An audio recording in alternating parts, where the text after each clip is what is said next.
안녕하세요. 우리 이번 시간에는 렉시오 디비나를 응용한 말씀 묵상 침묵 기도에 대해서 배우고 실습하고 그리고 나눔을 통해서 영성 지도하는 것을 하도록 하겠습니다. 우리는 늘 생각하며 살죠? 여러분 각자 한번 생각해 볼까요? 나는 실제로 오늘 몇 가지나 생각하며 살았을까? 얼마나 많은 생각을 하며 사는지 우리는 하루에 몇 가지 생각한다고 사람들이 말하죠? 네, 5만 가지를 생각한다고 그러죠.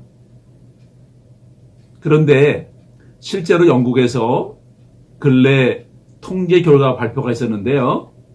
사람들은 하루에 5만 가지 이상을 생각하며 산다고 그러네요. 하나님 우리한테 생각의 자유를 선물로 주셨죠. 우리는 많은 경우 그 생각을 잘못 사용하고 있는 것 같습니다. 서방 가톨릭 교회의 영성가들이 개발한 렉시오 디비나는 라틴어로 거룩한 독서라는 의미인데 성경을 읽고 드리는 말씀 묵상 침묵 기도가 되겠습니다. 기본적인 원리는 끊임없이 뭔가를 생각하는 우리의 생각에 거룩한 일감을 주는 것이라고 할 수 있겠습니다. 이 기도는요, 6세기에 베네딕트 수도원에서 기도법으로 실천했던 기도 방법이 되겠습니다. 베네딕트는 일찍이 존 카시안으로부터 4세기 이집트 사막의 수도자였던 에바그리우스의 기도에 관한 교훈을 접했어요. 에바그리우스는 기도란 순수한 사고의 활동이어야 한다고 가르쳤습니다. 잡념 없이 순수한 사고만 일어나는 그런 상태가 깊은 기도의 1차적인 목표라고 하는 것이 되겠습니다. 사실 이처럼 말씀을 묵상하는 방법은 구약의 신자들이 이미 실천했던 방법이었어요. 시편 1편에 보면 복이 있는 사람과 그렇지 못한 사람을 구분하고 있죠. 복이 있는 사람은 어떤 사람이라고요? 주야로 율법을 묵상하는 자라고 말하고 있죠. 시편 119편이요. 성경에서 가장 긴 장으로 유명하죠. 네, 119편의 주제는 아주 간단합니다. 그것은 전체적으로 말씀을 묵상하고 나아가서 그것을 읊조리는 삶에 대해서 말하고 있습니다. 끊임없이 뭔가 생각하는 우리의 생각에 말씀만 묵상하도록 하는 것입니다. 아침에 묵상한 말씀을 종일 읊조림을 통해서 우리의 생각을 하나님께만 집중하는 것이 이 기도 방법이 되겠습니다. 그래서 구약의 영성훈련 방법을 영성학자들은 율법 신비주의, 영어로는 이제 토라 미스티시즘이라고 얘기하는데 그렇게 말하기도 합니다. 신비주의란 말이 좀 어렵죠? 저는 이것을 하나님의 뜻과 일치하는 삶을 위한 영성훈련 방법이라고 정의합니다. 사실은 신비주의가 생소한 개념이 아니고 낯선 개념이 아니고 기독교 영성학 전통에서는 아주 중요한 그런 용어로 사용되어 왔습니다. 기독교 영성을 신비적이다 또는 신비주의라고 말하기도 합니다. 그러니까 서구 신학계에서 신비주의는 전혀 어색하거나 낯설거나 또는 우리가 생각하는 다른 것을 의미하는 것처럼 느껴지는 그런 개념이 아닌 거예요.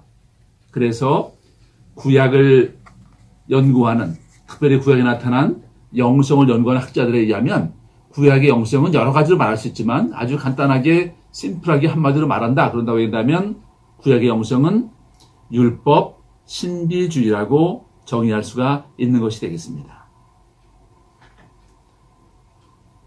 제가 신비주의가 여러분에게 다소 낯선 거기 때문에 좀 더 설명을 해보겠습니다. 2000년 기독교 역사에서 수많은 성인들이 배출됐죠. 아마 가장 존경받고 사랑받는 성인은 성 프란시스코라고 말할 수 있겠습니다.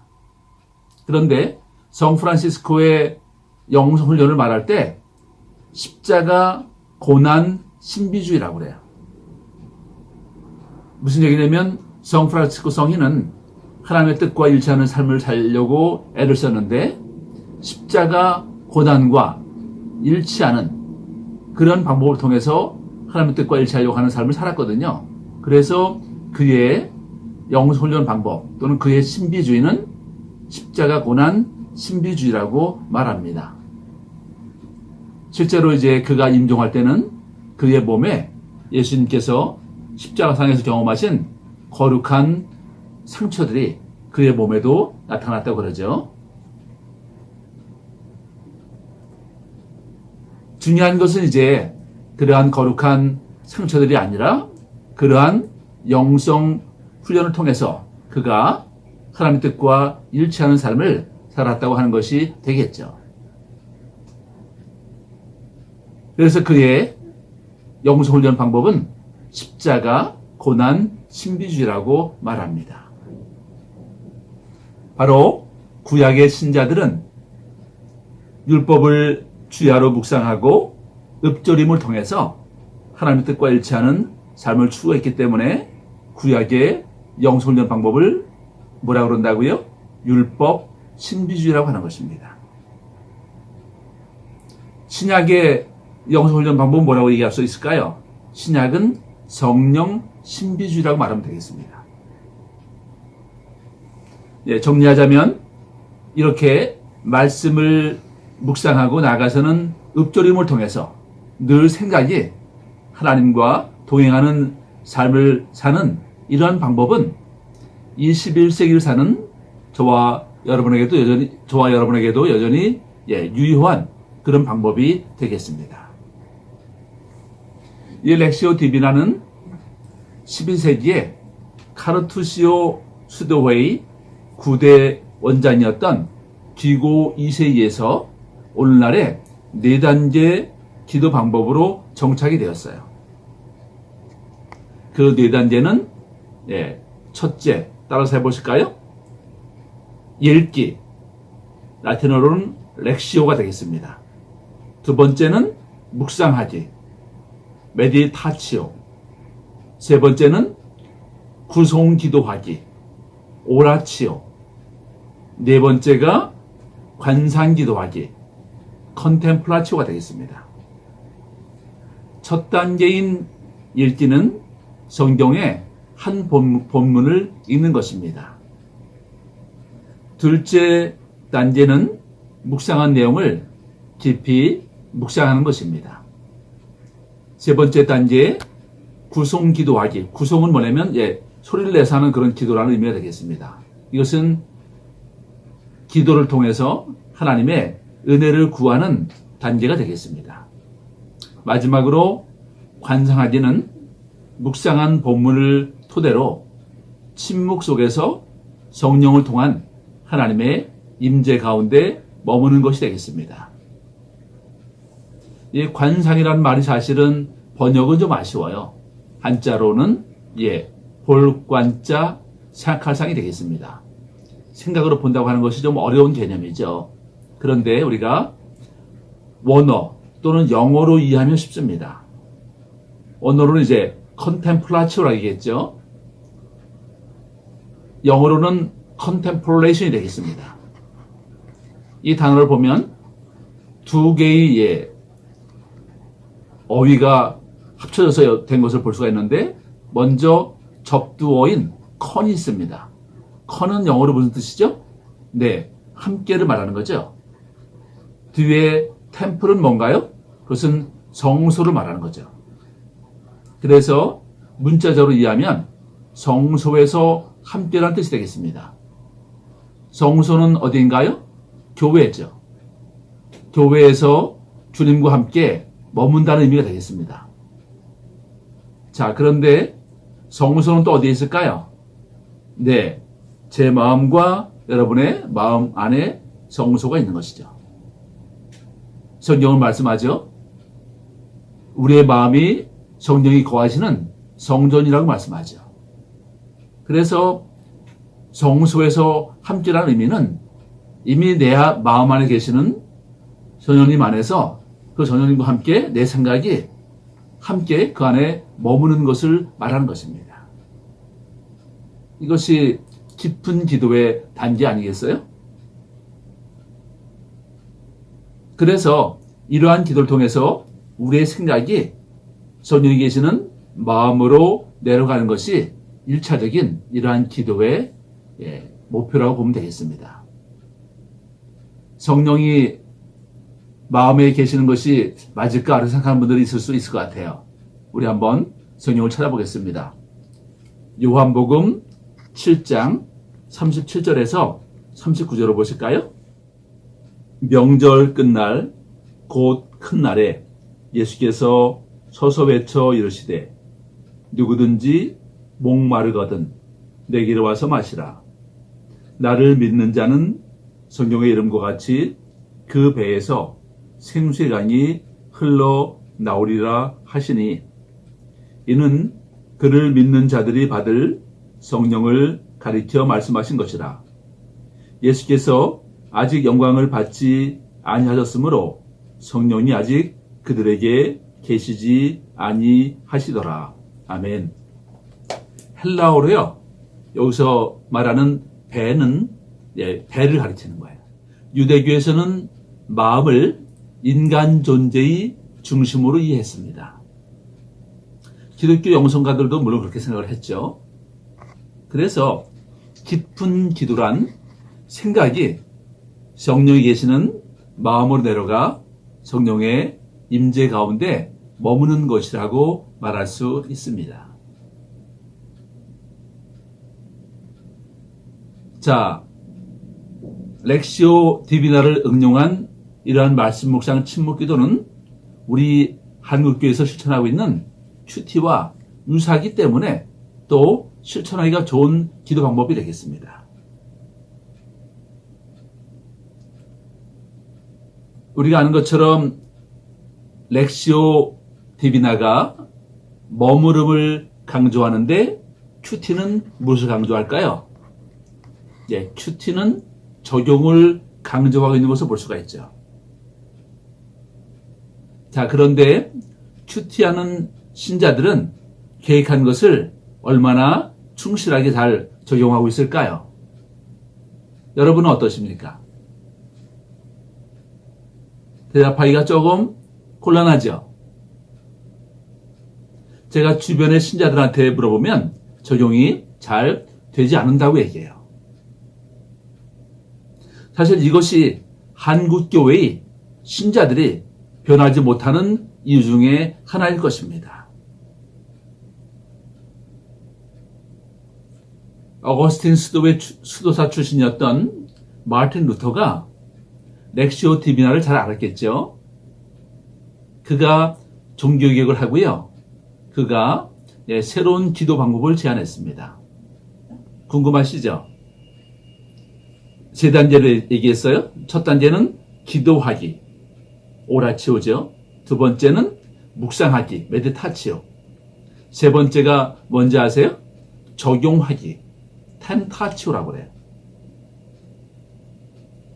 텐타치오는 노력 또는 시도라고도 번역이 되는데 어쨌거나 적용과 유사한 개념이 되겠습니다. 영성이란 모름지기 세상에서 증명되어야 하기 때문에 루터의 차가는 탁월한 것이었죠. 하지만 머무름 없이 과연 적용이 잘 될 수가 있을까요? 예수님의 포도나무 비유가 그 대답을 말해주고 있죠. 영성신학적 토대가 되는 본문인 포도나무 비유에서 예수님은 우리가 그분의 사랑에 먼저 머물러야 한다고 강조하시죠. 그러면 줄기에 붙어있는 가루처럼 자연스럽게 우리의 삶 속에 사랑의 열매가 맺혀질 것이라고 말씀하시는 것이죠. 적용은 머무름의 열매입니다. 따라서 해보실까요? 적용은 머무름의 열매이다. 그럼 말씀을 묵상하며 드리는 침묵 기도를 우리가 어떻게 실천하면 좋을까요? 이 기도의 응용 방법에 대해서 저의 입장을 설명하고 싶습니다. 영성을 연구하는 사람으로서 저의 신념은 렉시오 디비나를 굳이 원래의 형식대로 꼭 할 필요는 없다고 생각합니다.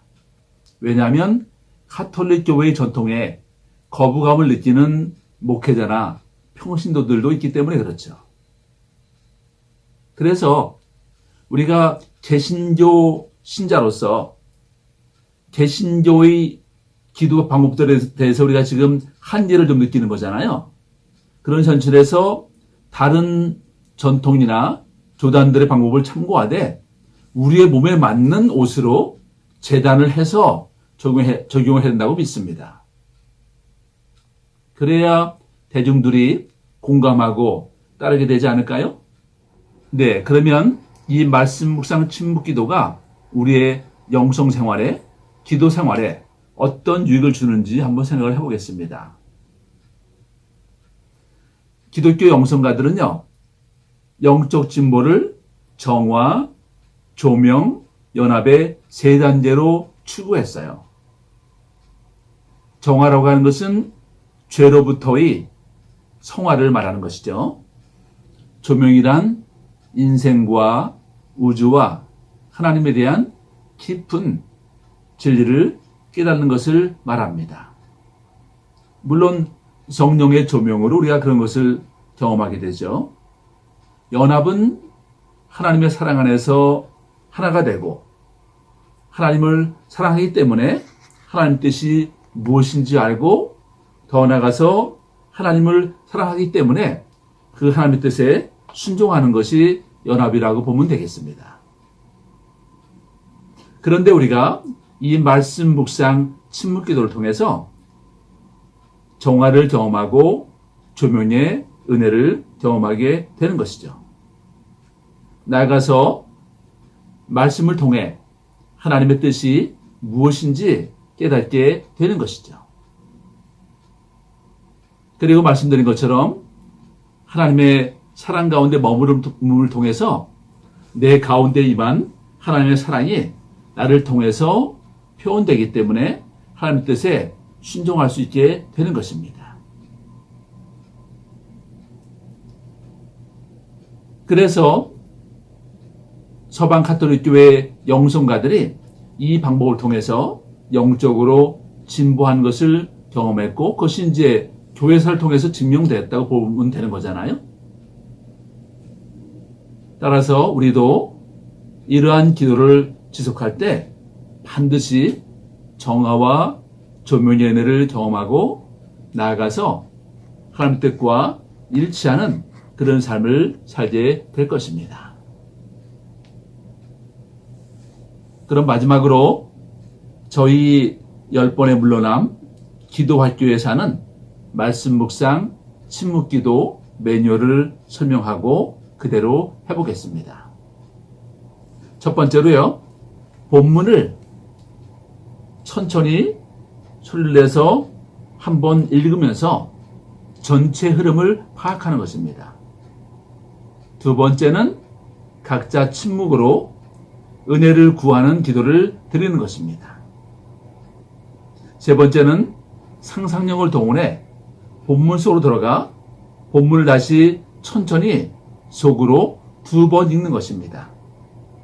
이때 특별한 단어나 구절이 나에게 다가오기를, 그것을 우리가 레마의 말씀이라고 얘기하죠. 나에게 다가오는 말씀이 중요한 거예요. 그래서 갈망하면서 하나님이 그걸 통해서 감동 주시기를 갈망하는 것이 되겠습니다. 네 번째로는 이제 감동받은 단어나 구절이 있으면 그것을 묵상하며 그 가운데 머무는 것입니다.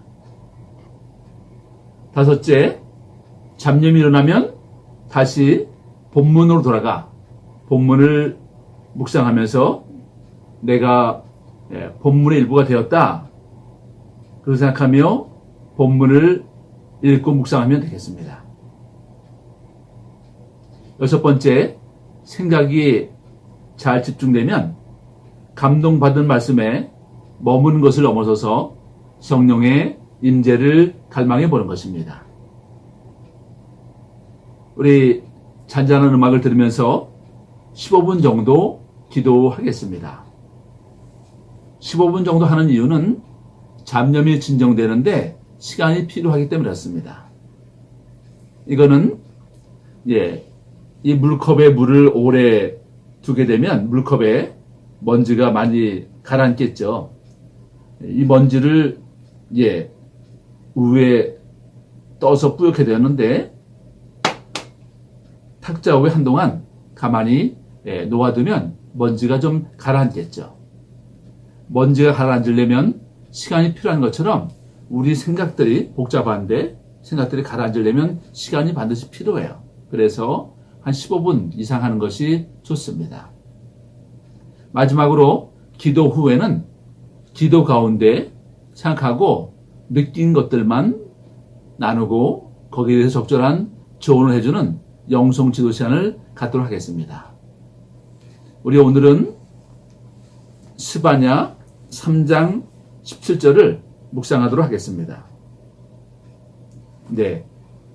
본문을 통해서 여러분들이 묵상하시는데 화면을 통해서 여러분에게 본문을 띄워드리는 것이 더 낫겠습니다. 화면을 통해서 여러분의 본문을 보시고 말씀드린 매뉴얼대로 해보시면 되겠습니다. 우리 기도하고 이어서 나누도록 하겠습니다.